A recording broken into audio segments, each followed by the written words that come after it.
प्यार से कहने वाली हूँ और मुझे चाहिए उसके लिए समय। समय दोगे तो बताओ, नहीं तो मैं कल भी शौबरी जी की कथा कह सकती हूँ। बताइए, मैं आज ही पूरी विस्तार से कहूँ या कल कहूँ? बाबा लोग आप बताइए, आज कहूँ या कल कहूँ? क्योंकि कल भी समय मैं ले सकती हूँ और आज भी ले सकती हूँ, क्योंकि ऐसे ऋषि जिन्हें भगवान स्वरूप माना गया है, ये मैं नहीं, ये शास्त्र कहते हैं। इसका प्रमाण आज मैं आपको दूंगी और ये प्रमाण एक नहीं, दो नहीं, तीन नहीं, कई प्रमाण मेरे पास हैं। मैं आपको ये साबित कर दूंगी कि हमारे शौबरी जी मात्र एक ऋषि नहीं, भगवान हैं। तो बताइए, ये कथा मैं आज कहूं या कल कहूं? मुझे समय चाहिए। तो हमारे परम ब्रह्म ऋषि शौबरी जी महाराज को हम कहते हैं ऋषि, जो कि हमारी सबसे बड़ी भूल है। देखिए, पहले ही मैं आपको सिद्ध कर दूं, ब्राह्मण सभी पूजनीय हैं, सभी ब्राह्मण पूजनीय हैं। चाहे कोई भी ब्राह्मण हो, किसी भी ऋषि की संतान हो, सब पूजनीय हैं। पर महाराज, हम शौबरी जी महाराज की इसलिए कह रहे हैं क्योंकि उन्हें मैंने नहीं, खुद शास्त्रों ने उन्हें भगवान बताया है, केवल मैं नहीं बता रही हूं। और कई लोग कहते हैं कि अहवासी, अहवासी का अर्थ क्या है? सांप को जिसने शरण दी। अह माने सर्प और वास मतलब रखना, अहवासी वो होता है। कहते हैं यहाँ पर अहवासी क्यों नाम पड़ा? यहाँ पर भी एक कथा आती है दिति और अदिति के पुत्रों की। यहाँ पर गरुण और कालिया नाग के बीच में यहाँ पर एक बात प्रतियोगिता रखी जाती है कि जो, अब देखो इधर भी कुछ टीकाकार है कथा में, तो इधर दो भाव कहते हैं टीकाकार। पहला टीकाकार कहते हैं कि वो सूर्य के घोड़े हैं और दूसरे टीकाकार कहते हैं वो इंद्र के घोड़े हैं। पर हमें इतना पता है घोड़े हैं और सफेद हैं। यहाँ पर कालिया नाग और गरुड़ के बीच में ये प्रतियोगिता रखी जाती है कि जो ये घोड़े हैं, कालिया नाग कहता है ये घोड़े काले हैं और गरुड़ कहता है घोड़े सफेद हैं। यहाँ पर दिति और अदिति के बीच ये शर्त रख जाती है, अगर मेरे बेटे की बात सही निकली तो मैं तेरी दासी बनूंगी और मेरे बेटे की बात सही निकली तो मैं तेरी दासी बनूंगी। और यहाँ पर जब देखने जाते हैं तो घोड़ा सफेद होता है, कालिया नाग हार जाता है। अब गरुड़ कालिया नाग को खाने के लिए दौड़ता है, तो यहाँ पर कालिया नाग छुप जाता है, तो गरुड़ जो है देवताओं के मध्य में जाता है, कहता है मुझे मेरा हक दिलवाइए। जब वो कहते हैं तेरा हक तो मैं दिलवा दूं, जा, मैं तुझे ये वरदान देता हूं, तुझे रोज पीपल के पेड़ के नीचे एक सर्प मिलेगा, तू उसे मारकर खा ली। धीरे धीरे धीरे धीरे करते हुए आई कालिया नाग की बारी। कालिया नाग घबराने लगा कि मैं नहीं चाहता कि गरुड़ मुझे खाए। तब यहाँ पर कुछ लोग कहते हैं अगर तुझे बचना है तो जा, शौबरी जी की शरण में चला जा, वहां तेरी रक्षा हो सकती है। और आपको बता दूं, शौबरी जी किसकी संतान है? ब्रह्मा के घोर, ब्रह्मा के अंगिरा, अंगिरा जी के घोर, घोर के कण्व, कण्व के शौबरी जी महाराज हैं। अंगिरा जी किसकी संतान है? ब्रह्मा जी की। ब्रह्मा जी कौन है? संसार को रचयिता। अब मुझे एक बात बताइए, अंगिरा जी को हम मानते हैं ब्राह्मण, और ऋग्वेद में ये साक्ष्य आता है कि अंगिरा जी देवता स्वरूप भगवान है। यहाँ पर ये बताइए, जब अंगिरा जी ब्राह्मण हैं तो क्या शौबरी जी ब्राह्मण नहीं हुए? बताइए मुझे। अब ये बताओ, आप ब्राह्मण हो तो आपका पोता ब्राह्मण होगा ना, अन्य जाति का तो नहीं हो सकता। जब आप ब्राह्मण है तो आपका पोता ब्राह्मण है, और ब्राह्मण है इसलिए अब यहाँ पर ब्राह्मण की बात सिद्ध होती है, जब दादा ब्राह्मण है तो पोता ब्राह्मण होगा ही होगा। और यहाँ पर ये भागवत जी में बात सिद्ध भी होती है। वेद व्यास जी महाराज ने स्वयं लिखा है ब्रह्मा स्वरूप, जो ब्रह्म के स्वरूप है वो है शौबरी जी के लिए लिखा है ब्रह्म स्वरूप।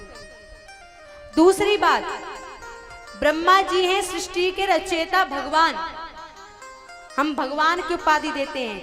अब ये बताइए, जब ब्रह्मा जी भगवान है तो उनका पुत्र भगवान हुआ कि नहीं हुआ? और जब पुत्र भगवान है तो पोता भगवान होगा कि नहीं होगा? ये इस बात से भी भगवान सिद्ध होते हैं हमें। अब आई बात कि आप कह रहे हैं भगवान क्यों में। पहले आपको ये बात सिद्ध कर दूं कालिया नाग की रक्षा कैसे करी। तो यहाँ पर कालिया नाग जाते हैं शौबरी जी की शरण में, प्रभु मेरी रक्षा कीजिए। शौबरी जी कहते हैं पर तुझे तो वो खा जाएगा कालिया नाग, वो गरुड़ खा जाएगा। पर कोई बात नहीं, तू मेरी शरण में आया है और मेरी शरण से जाएगा तो मुझे पाप लगेगा तुझे अगर वो खा गया। और मैं आपको 3 दिन से यही बता रही हूं, दया धर्म का मूल है और पाप मूल अभिमान, और तुलसी दया न छोड़िए जब तक घट में प्राण। महानता है कि उन्होंने दया दिखाकर किसी के प्राण बचाए हैं। कालिया नाग को शरण दी, जा जहां तक तू रहेगा ये यमुना नदी के आसपास गरुड़ भटक नहीं सकता, तुझे नहीं डसेंगे। गरुड़ दौड़ा दौड़ा आता है, कहता है मुझे मेरा हक दीजिए, कालिया नाग मुझे वापस कीजिए। शौबरी जी कहते हैं मैं तुझे कालिया नाग वापस नहीं करूंगा।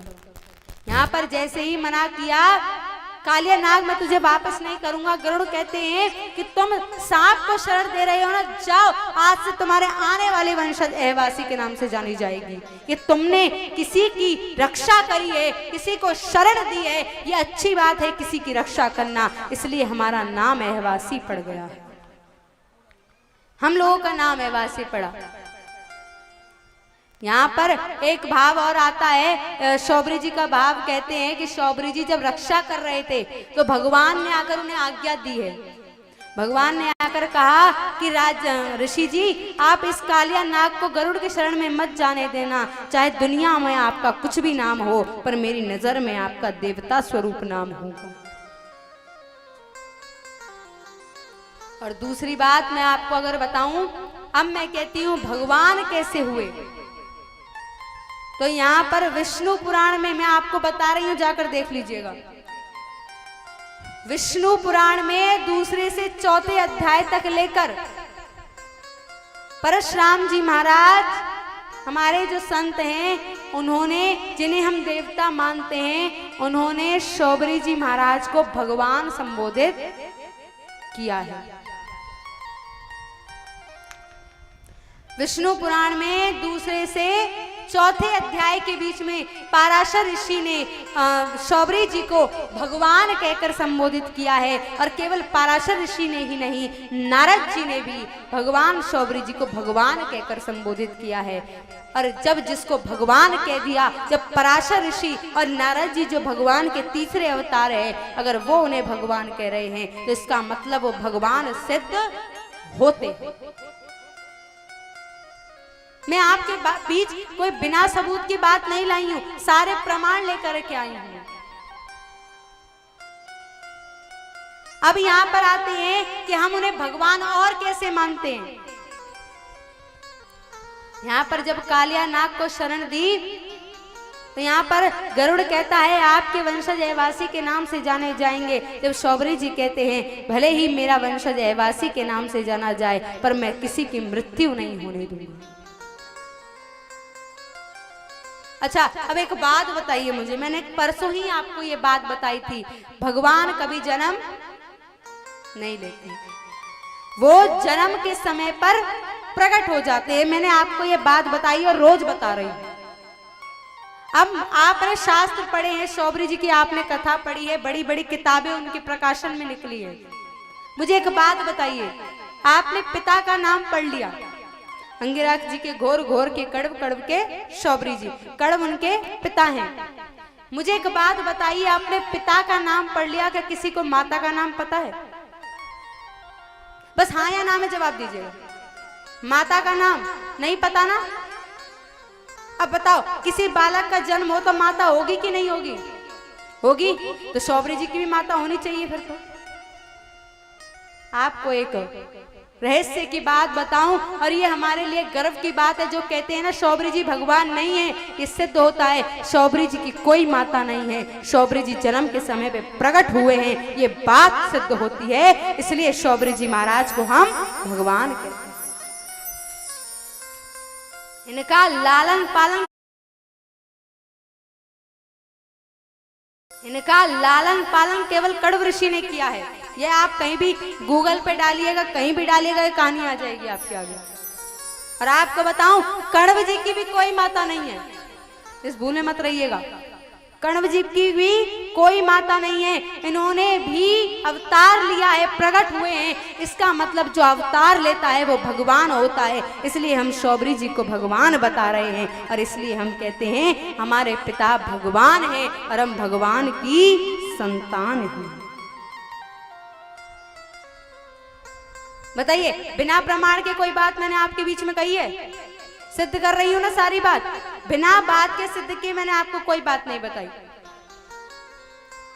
जो कहते हैं शौबरी जी भगवान नहीं है, गलत है। शौबरी जी भगवान हैं, क्योंकि अंगिरा जी को भी हम भगवान मानते हैं और ऋग्वेद में अंगिरा जी को भी भगवान स्वरूप बताया गया है। और जब पिता दादा स्वरूप, जब दादा भगवान होगा तो पोता भी भगवान होगा।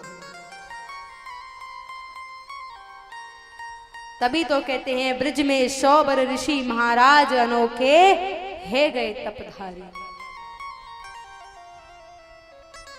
यहाँ पर कई लोग भाव देते हैं महाराज आपके भगवान है तो क्या इसका मतलब आपके ऋषि ने 50-50 विवाह किए? मानदाता की पुत्री के साथ विवाह किया है शौबरी जी महाराज ने 50 कन्याओं। तो एक बात मैं पूछना चाहती हूँ, जब भगवान श्री कृष्ण का विवाह हुआ था 16,100 रानियों को उन्होंने एक साथ अपनाया था। और हमारी भागवत जी ये बात कहती है, जब शौबरी जी विवाह करने गए थे 50 पांडाल में 50 रूप एक साथ धर करके उन्होंने विवाह किए थे। बताइए, ये भगवान के सिवा कोई नहीं कर सकता। इसलिए हम कहते हैं शौबरी जी भगवान है। इसलिए हम कह रहे हैं, हम आपको प्रमाणित करके बता रहे हैं सारी बात। शौबरी जी भगवान है, पर मैं बाबा लोग ये नहीं कहूंगी कि और ऋषि भगवान नहीं, सब ऋषि भगवान स्वरूप हैं और हम सबका आदर करते हैं। यहाँ पर कई ऐसे होते हैं कि जो चिढ़ जाते, कहते हैं आप तो अवासी हैं। महाराज हम अवासी हैं पर भगवान की संतान हैं। अच्छा, कई लोग कहेंगे आपके शौबरी ऋषि ने तो नाग को शरण दी है इसलिए आपका नाम अवासी पड़ा है। इसका भी मैं एक बात बता दूं। अच्छा, एक बात बताना, विष्णु जी किस पर सोते हैं? किस पर सोते हैं? शेष सैया पर। और शेष सैया कैसी होती है? सांप की। और शौबरी जी ने किसको शरण में लिया है? सर्प को। और शेष कौन है? लक्ष्मण, शेषनाग अवतार। जब शेष को नारायण ने जब शेष को शरण में लिया है, जब उन्होंने शेष को शरण में लिया है, भगवान कहलाए गए हैं। तो यही तो हमारे शौबरी जी ने भी किया है, वो भी कालिया नाग को शरण देकर के भगवान कहला रहे हैं। इसलिए भगवान ये सत्य होते हैं। दूसरा, महादेव जी गले में क्या धारण करते हैं? सर्प। और अवासी का मतलब है सर्प को शरण में लेना। सर्प को शरण में लेना अवासी है। इसलिए हम महादेव जी को भी अवासी मानते हैं, क्योंकि शौबरी जी को अवासी बताया गया क्योंकि उन्होंने नाग को शरण में लिया, इसलिए हम उन्हें भी अवासी मानते हैं। तो हमारे संसार को चलाने वाले अवासी हैं, तो फिर हम भगवान की संतान हुए, फिर इतनी शर्मिंदगी क्यों है हमें? अवासी नाम लेने से हम क्यों शर्माते हैं, क्यों घबराते हैं? ये सम्मान्य शब्द है। देखिए, शौबरी ऋषि कि कोई सरनेम लगाता है ना अहवासी, अहवासी सरनेम नहीं है, अहवासी पदवी है, सम्मान है। जैसे आजकल कोई बच्चा कोई नाम करे, मान लीजिए कोई भी नाम लीजिए, सुखपाल, मान लीजिए सुखपाल नाम है, उसने रेस में प्रथम स्थान प्राप्त किया दौड़ने में। अब मुझे ये बताइए, क्या उसका नाम पाल हट करके कुछ और लग जाएगा क्या, जो उसको पदवी मिली है? नहीं लगेगा ना, नाम तो पाल ही रहेगा, सुखपाल ही रहेगा, उसकी पदवी सम्मान बढ़ जाएगा। वही चीज हम बता रहे हैं, शौबरी जी को सम्मान मिला है अवासी को। उनकी जाति या संप्रदाय नहीं है, जाति उनकी ब्राह्मण ही है, और ब्राह्मण है और ऊपर से भगवान है, और गर्व है हमें, हम ऐसी शौबरी जी महाराज की संतान हैं। देखिए, कथा में कोई गलती रह गई हो, भूल चूक रह गई हो तो क्षमा कीजिएगा, जितना मस्तिष्क में आई मैंने आपको बता दी। यहाँ पर इसके बाद एक कथा आती है